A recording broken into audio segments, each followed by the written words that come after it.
Viral di media sosial video yang memperlihatkan puluhan sendal antre berjajar di sebuah toko di Pemalang. Puluhan sendal tersebut ternyata milik warga yang sedang mengantri minyak goreng. Video tersebut dibagikan melalui akun Instagram @pemalang.update.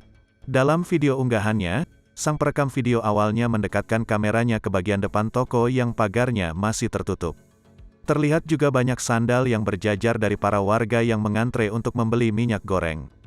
Meskipun gerbang toko belum dibuka, ratusan sandal milik warga itu sudah standby mengantri dan berjejer sedawan-dawan, tulis keterangan akun tersebut. Berdasarkan keterangan akun itu, beberapa minggu belakangan ini antrean yang mengular tersebut biasanya terlihat setiap hari di waktu pagi depan toko Basato Serba. Namun berbeda dengan hari-hari sebelumnya, antrean kali ini justru sandal milik para warga yang ingin membeli minyak goreng. Biasanya ada ratusan orang mengantri, namun kali ini terlihat berbeda, bukan orang yang mengantri melainkan sandal, ujar akun itu.